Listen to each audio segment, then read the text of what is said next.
할렐루야, 반갑습니다. 지금 들판에서는 가을벼가 아주 누렇게 익어가고 있어요. 그런데 지금 어제 오늘 계속 가을비가 내리고 있네요. 이 가을비는 농부들에게는 별로 반갑지 않다고 그러죠. 벼가 익어가고 곡식이 익어가야 되는데 익어가는 시간이 더뎌지고 이 비로 인해서 또 혹여는 상하기도 하기 때문에 이 가을비는 별로 반가운 비가 아니라고 합니다. 그러나 하나님의 은혜의 그 단비뿐만 아니라 때로는 우리를 긴장시키는 그 눈물의 비를 흘러내릴 때도 있죠. 그 눈물의 비를 통해서 하나님이 일하심이 있는데 오늘 에스라서를 보면서 이 에스라 선지자의 눈물을 이제 보게 될 겁니다. 오늘 8장, 9장, 10장 이렇게 가도록 하겠습니다. 8장에 오시면 이렇게 시작합니다. 아닥사스다 왕이 있을 때에 나바와 함께 바벨론에 올라온 족장들과 그들의 계보는 이러하니라. 자, 지난번 2장에서 바벨론 포로에서 돌아온 1차 포로 귀환 자들의 명단에 대해서 기록하고 있었죠. 8장에서는 에스라를 중심으로 돌아온 2차 포로 귀환 자들의 명단을 기록하고 있습니다. 그런데 그때의 왕이 누군가 하니까 아닥사스다 왕이죠. 이 아닥사스다 왕은 에스더서에 나오는 아하수에로 왕의 아들입니다. 그러니까 아하수에로의 아들이었기 때문에 에스더서에 보면은 유다인을 멸하기로 작정한 이 하만의 계획에 대해서 하나님의 은총 가운데서 에스더와 모르드게를 통해서 역전시키는 그런 역사적인 장면이 나오는 것을 보게 되는데 그 상황에서 모든 것을 경험했던 왕이 바로 아닥사스다 왕이라 할 수 있겠죠. 부친의 그 다스리는 치하에서 이루어졌던 유다인들의 총명함과 지혜, 또 하나님의 은총을 입었던 것들에 대해서 실물 교육을 받은 아닥사스다 왕이 이제 에스라의 2차 포로 귀환, 그리고 곧 이어질 느헤미야를 통한 3차 포로 귀환자들을 돌려보냅니다. 그 돌려보낼 때에 그냥 돌려보내지 않죠. 고레스와 마찬가지로 성전에 필요한 모든 기물들을, 물품들을 또 사람까지라도 같이 동행해서 보내는 이 아닥사스다 왕의 그런 통치는 바로 이전에 아버지의 그런 통치 시대에 경험했던 그 실물 교육, 하나님의 은혜를 받고 있는 유다인들의 그런 놀라운 그들의 은혜 입는 그런 민족이라는 것을 알기 때문에 가능하지 않았는가 생각을 합니다.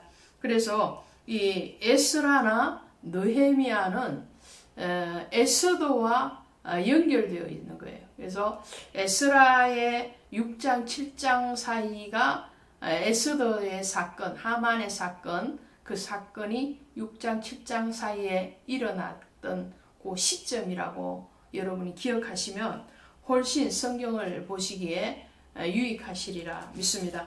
자, 그래서 이 유다의 백성들이 돌아오게 되는데 그들 중에서 몇 사람을 보도록 합니다. 4절에 보니까 바핫 모압 자손 중에는 이렇게 나오죠. 바핫 모압, 이 뜻에는 모압을 다스리는 자입니다. 그러니까 유다에서 잡혀갔던 사람 중에서 모압의 어떤 막강한 영향력을 끼쳤던 그런 후손 이족들도 있었다라는 거죠. 그러니까 출애굽을 할 때도 유다인들, 이스라엘 백성들만 돌아온 것이 아니고 중단 잡족 이방인들이 같이 돌아왔던 것 같이 바벨론 포로에서 돌아올 때도 마찬가지입니다. 지난 2장에서도 말씀을 드렸지만 그 속에는 이방인들도 있습니다. 그 이방인들은 어떤 이방인이냐니까 솔로몬과 다윗을 비롯한 유다 왕국에서 포로로 잡혀온 이방인들이 유다 땅에서 살다가 다시 포로로 바벨론이나 아수르로 잡혀갔던 거죠. 그들의 후손들 혹은 그들 당사자들이 다시 귀환할 때에 유다 땅으로 돌아오는 무리 속에 속해 있던 것을 보게 됩니다. 오늘 바한 모압 자손 이 사람들도 그들 속에 한 사람들이었다는 거죠. 한 족속들이었다는 것을 알게 됩니다. 그 다음에 4절에 나오는 엘 여호에네 이름을 가진 사람이 있죠. 엘 여호에네라는 것은 내 눈이 하나님을 바라본다 이런 뜻을 가지고 있는 이름을 가지고 있습니다. 굉장히 감동적인 이름을 가지고 있다고 할 수 있겠죠. 자, 이런 사람들이 돌아오게 되는데 이 돌아온 유다인들 또 이방인들의 신앙을 보면 그들은 그 조상들의 신앙의 유업을 계속적으로 지키고 왔더라는 거죠. 뿐만 아니라 그들 자신이 또 자신의 자손들에게 그 하나님의 계명, 율례 그리고 제사제도에 대해서 가르치고 왔다는 것을 알 수 있습니다. 잠언서 22장 6절에 가니까 마땅히 행할 길을 아이에게 가르치라 그리하면 늙어도 그것을 떠나지 아니하리라 그러죠. 어릴 때의 교육을 어떻게 시키느냐에 따라서 아이가 자라서도 늙었어도 그 어릴 때의 그 교육의 그 영향력을 받고 간다는 거죠. 그래서 어린 시절 특히나 유아기의 그 교육은 평생을 좌지우지하죠. 아이를 출산하고 7살 요 건강까지의 교육이 가장 사실은 중요하다고 합니다. 그때 모든 습관들 그리고 사고의 어떤 폭들이 정해지는 거예요. 물론 성장하면서 더 많은 경험들을 하게 되지만 어릴 때 그 강력한 경험은 평생을 간다는 것을 성경을 통해서도 우리가 알 수 있고 이로 인해서 오늘 우리가 우리 자신의 교육뿐만 아니라 자녀들과 후세대를 향한 교육에 얼마만큼 힘을 실어야 되는가에 대해서 깨닫게 되죠. 자, 그 다음에 15절 보시면 이렇게 되어 있습니다. 내가 무리를 아하와로 흐르는 강가에 모으고 거기서 3일 동안 장막에 머물며 백성과 제사장을 살핀적 그 중에 레위 자손이 한 사람도 없는지라. 이거 지금 심각한 문제가 생겼어요. 자, 일반 백성들 유다인들과 그 속에는 이방인들도 포함돼서 포로 귀환 자로 선별됐어요. 누구든지 이 에스라와 함께 가고자 하는 자는 수에로 왕이 어떻게요? 아닥사스다 왕이 가라고 그랬죠. 가라고 그랬는데 그런데 정작 모집을 해보니까 그 속에 레인이 없는 거예요. 레인이 없다는 말씀 무슨 말인가요? 지금 이 에스라가 포로 귀환 자들을 데리고 유다 땅으로 돌아올 때는 1차 포로 귀환 자들이 돌아온 횟수로 따지면 80년이 지난 시점이고요. 또 예루살렘 성전이 재건되고 난 뒤에도 50년에서 60년이 흐른 시점이에요. 그러면 성전이 완공되어져 있기 때문에 그 성전에서 이제는 하나님과의 교제인 예배가 활성화되어져야 되고 하나님의 율법의 말씀을 일반 백성들에게 가르쳐야 되거든요. 그 가르치고 예배를 집례하는데 반드시 필요한 사람이 누구냐면 레인입니다. 아직도 이 제사장이나 레인은 특수한 계층이죠. 일반인들을 레인으로 삼을 수가 없잖아요. 북이스라엘의 여로보암이 일반인들을 레인으로 삼았으므로 하나님 앞에 범죄가 되었던 거죠. 그러므로 레인이 없다는 것은 긴급한 상황이 발생했다 이런 말입니다. 그래서 다시 추가 모집을 합니다. 그럴 때에 이 레인들이 사는 지역에 가서 불러오는데요. 17절에 보니까 가시바 지방으로 보내어 그곳 족장 이또에게 나아가게 하고 이또와 그의 형제고 가시바 지방에 사는 느디님 사람들에게 할 말을 일러주고 우리 하나님의 성전을 위해 섬길 자를 데리고 오라 하였더니 여기에 두 단어를 볼 겁니다. 한 단어는 가시바 지방이에요. 이 가시바 지방이라는 뜻은 은장공들이 사는 곳 이런 뜻이에요. 또 하나의 뜻은 그리워하다, 부끄러움을 당하다 이런 말을 내포하고 있어요. 근데 이 가시바 지역에 누가 살고 있었느냐면 레위 사람들이 살고 있었어요. 포로로 잡혀간 레위 지파들이 중점적으로 사는 지역이 바로 이 가시바 지방이었다는 거예요. 예, 하나님 앞에 성전에서 시중을 들고 예배를 집례하는 무리 중에 속했던 이 레위 지파들이 바벨론 땅으로 잡혀가서 그들이 했던 일이 뭐냐면 은세공을 하는 은장공의 일을 하는 어떤 은으로 혹은 보석으로 작품을 만들어내는 그런 세공사의 일을 했더라는 거예요. 그러니까 이것이 부끄럽다 이런 뜻을 가지고 있는 거죠.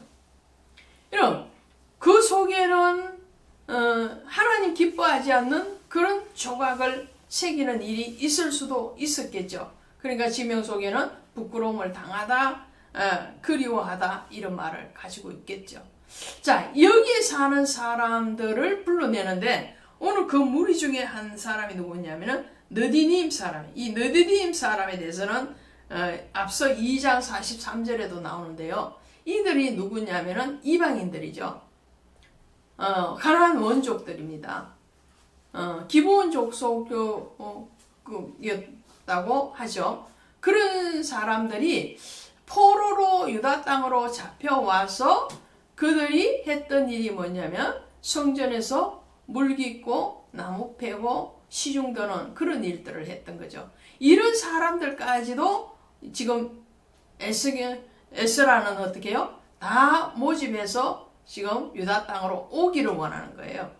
하나님의 성전을 섬기는 일들에 대해서 지위공화를 막론하고 하나님의 성전에 누구든지 봉사하고 충성할 수 있는 길을 열어가고 있는 것을 보게 되죠. 그래서 이 레인들을 모집할 때 레인들이 비로소 아주 느디님 사람뿐만 아니라 성전에서 일하는 일꾼들이 지명받은 그 일꾼들이 서로 앞다퉈서 자원하게 됩니다. 어떤 이슈를 던졌을 수도 있겠죠. 2차 지원에 응하는 자는 이런 혜택을 주겠다. 뭐 그랬는지도 모르겠죠. 어쨌든 다시 이 레인들을 모집해서 유다 땅으로 돌아오는데 이것을 통해서 우리가 알 수 있는 것은 무슨 말이냐면요.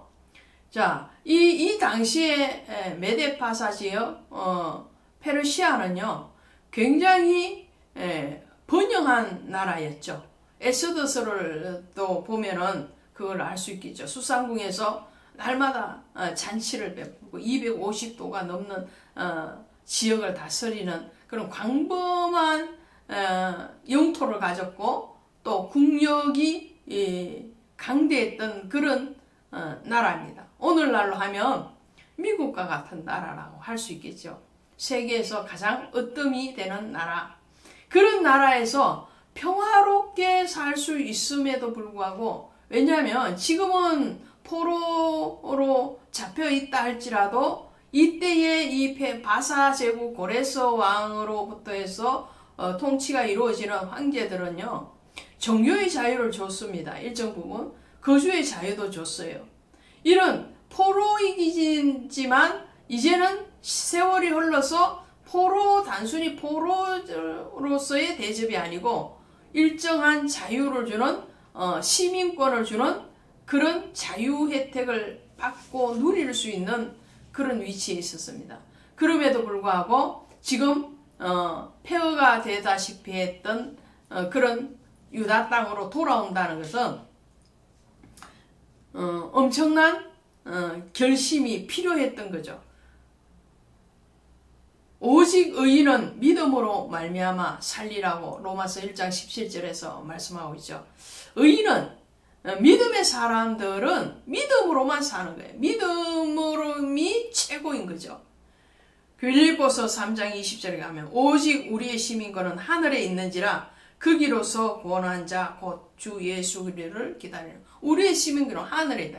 페르시아에 있는 것도 아니고 바사 제국에 있는 것도 아니고 이들의 시민권은 하늘에 있고 그 하늘을 상징하는 유다 땅에서도 예루살렘으로 돌아와야 되는 마땅한 이유가 있었다는 거예요. 세상에 어떤 좋은 조건의 환경과 문화가 기다리고 있다 할지라도 그보다도 더 중요한 것이 하나님의 성전에 가서 예배드리는 것이었다는 거죠.